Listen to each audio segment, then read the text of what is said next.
ce matin, on a assisté à deux conférences. La conférence de Gilles Monteau, qui est le youtubeur qui a créé la chaîne Eureka, donc spécialisée dans la finance et l'économie, et la conférence d'Étienne Chouard. Donc les deux conférences sur le sujet de la souveraineté monétaire. C'était ardu mais très intéressant. Et ce que j'en retiens, je vais essayer de vous faire une synthèse, c'est que la base de la monnaie, elle a été créée pour reconnaître les contributions offertes à la société. En gros, quelles que soient nos contributions, pour reconnaître ça, il y a la monnaie. C'est un peu comme dans un jeu, c'est-à-dire que les joueurs gagnent des points quand ils font quelque chose d'intéressant. Donc dire que pour des projets, aujourd'hui on n'a pas de quoi financer, ou dire mais qui va financer cela, c'est une absurdité. C'est-à-dire c'est comme si on disait dans un jeu, il n'y a pas assez de points pour les joueurs. Ben, ça ce sont des règles que l'on invente. Et c'est à nous de décider si les points sont limités, et si les points sont limités, forcément on va limiter le jeu, et on va sous-jouer, et on va survivre du coup, puisqu'on n'a pas assez de points pour vivre. Voilà, puisque la monnaie c'est quand même vital. Donc la monnaie, elle doit être créée justement pour répondre aux besoins de la société et pour permettre les échanges dont chacun a besoin dans cette société. Le problème, c'est que l'État, qui avant avait la souveraineté monétaire et créait la monnaie en fonction des besoins, eh bien, a abandonné ce pouvoir de création monétaire au profit des banques privées. Or, les banques privées, elles n'en ont que faire des projets d'intérêt public, et donc elles ne vont pas financer des projets qui sont peu rentables, même s'ils sont de grand intérêt public. Par exemple, des projets de dépollution ou de préservation de l'environnement, etc. etc. Aujourd'hui, les banques centrales, si vous pensez encore que ce sont les banques centrales qui créent la monnaie, sachez qu'elles ne créent moins de 10% de la monnaie. Tout le reste de la monnaie est créé par les dettes et par le crédit, et donc conditions optimales de bien-être pour tout un chacun. Alors aujourd'hui, on est dans un contexte de population mondiale croissante. Il y a de plus en plus de contributions offertes par tous ces gens, que l'on est tous, et malheureusement, il n'y a pas de monnaie pour rétribuer toutes ces valeurs. Donc on se retrouve complètement coincé entre des gens qui ont plein de choses à offrir et une monnaie en circulation qui stagne et qui est accaparée par les marchés financiers. Donc l'économie réelle, dans l'économie réelle, il y a du chômage, de la précarité, de l'appauvrissement. Pareil au niveau de l'État, puisque l'État s'est dépossédé de sa possibilité de créer la monnaie, eh bien l'État s'endette auprès des banques et se retrouve dans l'obligation de brader ses services publics pour payer sa dette. Alors si l'État se retrouve soumis à emprunter auprès des banques pour financer ses projets d'intérêt collectif comme financer une crèche, un hôpital, des transports en commun, etc. Bien sûr il va y avoir un crédit auprès des banques pour ça, avec des intérêts, hein, les banques ne donnent rien gratuitement. Par contre, quand il y a des crises économiques graves et que des banques se retrouvent en risque de faillite, là par contre l'État lui va donner de l'argent gratuitement à ces banques pour les sauver de la faillite. Alors en gros c'est à cause de choix politiques catastrophiques qu'on se retrouve dans cette situation de rareté où l'argent est rare et où on maintient le peuple dans la peur du manque. Il suffirait de changer ses choix, de décider que l'État reprenne sa souveraineté monétaire au profit de l'intérêt collectif et remettre plus de monnaie en circulation pour financer les contributions individuelles utiles pour la société. Pour ça, il est indispensable que chacun reprenne son pouvoir, s'intéresse à ces questions et reprenne son pouvoir démocratique, c'est-à-dire le pouvoir du peuple par le peuple quand même. Et c'est ce qu'on va faire cet après-midi dans l'atelier constituant d'Étienne Chouard. On va tenter de réécrire la Constitution dans un but plus utile à la société et de reprendre notre pouvoir sur la souveraineté monétaire. Grand débat et grand programme.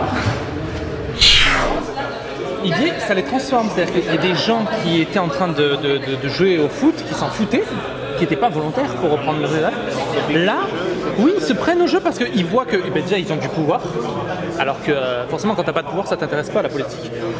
Là ils ont le pouvoir de changer, enfin, ils ressentent que leur avis peut compter, donc forcément tu t'y mets, tu t'intéresses.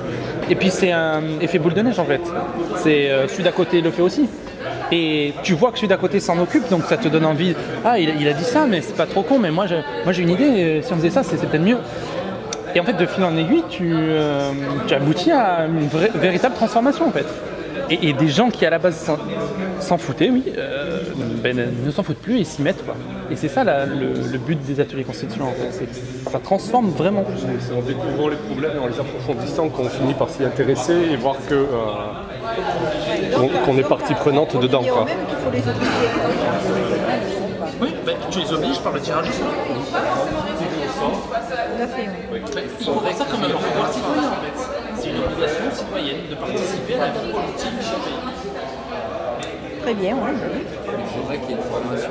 On est d'accord sur cette partie-là. On est déjà d'accord sur cette partie-là. D'accord sur cette partie-là. On va mal.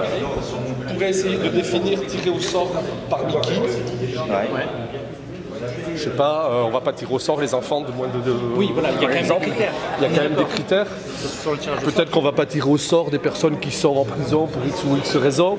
Voilà. Tu vas nous parler du casier du judiciaire hier. Et peut-être qu'on va Je pas. le sens bien, cette histoire. Et peut-être qu'on va pas tirer au sort pour participer à l'Institut d'émission monétaire des gens qui ont déjà été tirés au sort pour, je sais pas, à un niveau local ou à un niveau national pour faire partie du Parlement ou de ceci, pour pas cumuler les charges. Alors donc pour toi, l'Assemblée constituante doit être tirée au sort. Oui, il me semble que c'est décisif, c'est ça qui va emporter tout le reste. Dans l'analyse que je fais de notre impuissance politique, puisque je pars de là, je suis tout débutant en politique, ça fait 10 ans que j'y suis, donc c'est vraiment... Et j'ai affaire à des militants qui ont passé toute leur vie, donc ça fait 30 ans, 40 ans qu'ils résistent aux différentes injustices sociales.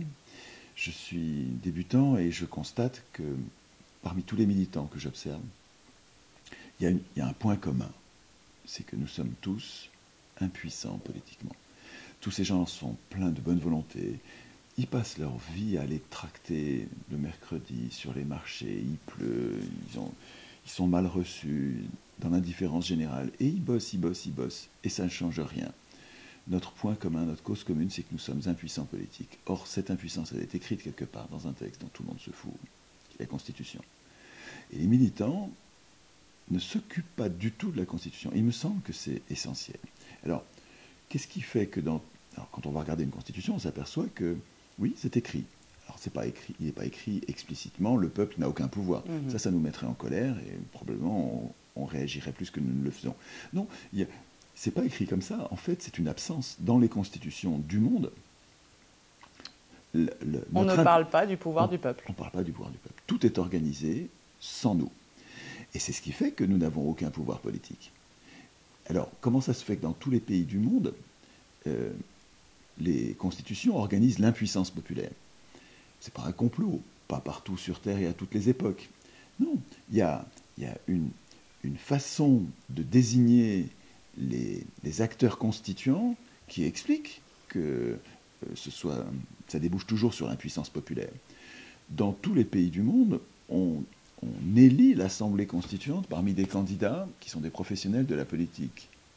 Donc dans tous les pays du monde, pour l'instant, les assemblées constituantes sont composées de professionnels de la politique qui sont donc dans une situation de conflit d'intérêts majeur, décisif. Conflit d'intérêts, ça veut dire qu'ils ont un intérêt personnel qui est contraire à l'intérêt général.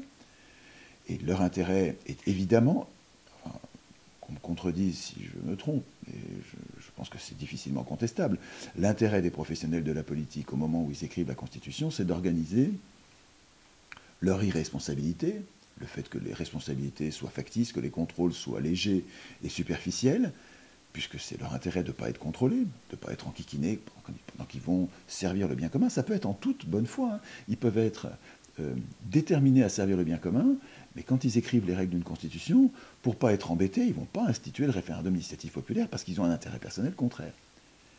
Et donc, compte tenu de ce conflit d'intérêts, j'en déduis logiquement que la condition première pour qu'une constitution puisse être même écrite, c'est que l'Assemblée constituante ne soit pas composée de professionnels de la politique. Il ne faut surtout pas qu'elle soit élue.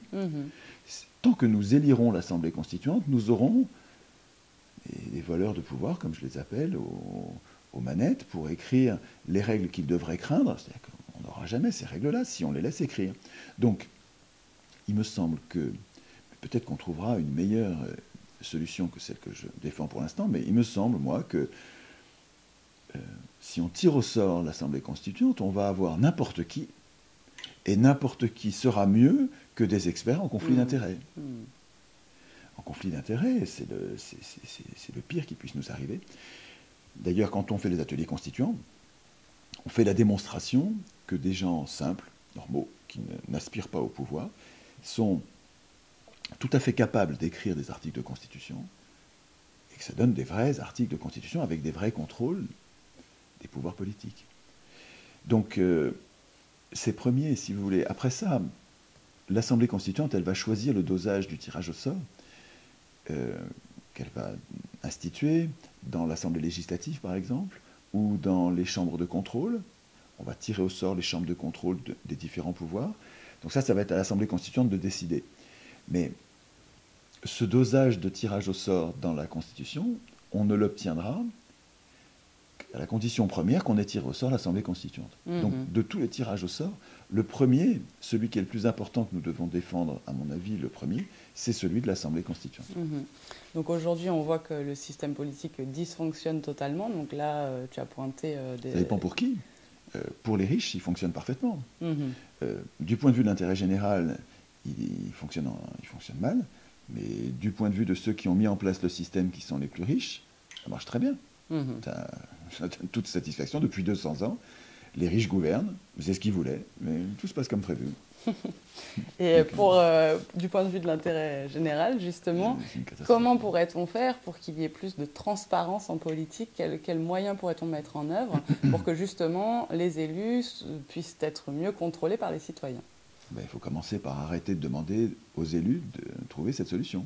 Parce que la solution ne viendra pas des élus. Ce n'est pas aux hommes au pouvoir d'écrire les règles du pouvoir. Donc ce n'est pas aux élus d'écrire la Constitution, ce n'est pas aux ministres d'écrire la Constitution ou de la réviser. Et donc en 2008, par exemple, mais ce n'est pas la première fois, en 2008, quand ils ont imposé aux Français par voie parlementaire ce que les Français venaient de refuser par référendum, en modifiant la Constitution, mais c'est absolument scandaleux. Enfin, c'est scandaleux par principe, mais les conditions de révision qui sont prévues dans l'anti-constitution française de 1958 sont elles-mêmes scandaleuses, puisqu'il y est prévu que les parlementaires réunis en congrès peuvent modifier eux-mêmes la Constitution. Je rappelle que l'idée de la Constitution, c'est de placer un texte au-dessus des acteurs politiques. Nous avons besoin des acteurs politiques. Ok, on est trop nombreux pour écrire tous la loi, admettons, et donc nous avons besoin de représentants politiques qui vont écrire le droit auquel nous consentons à obéir. Donc on a besoin d'eux, ils sont utiles, les représentants, mais ils sont en même temps très dangereux. S'ils se mettent à servir leurs propres intérêts, c'est une catastrophe pour nous qui nous sommes soumis à eux. Donc, sachant ça, on a inventé une idée géniale qui s'appelle la Constitution, qui a un texte au-dessus d'eux et qu'ils doivent craindre. Donc, ils les soumettent à des contrôles, à des punitions, qui permettent de les révoquer, qui permettent d'abroger les lois quand on les trouve scélérates.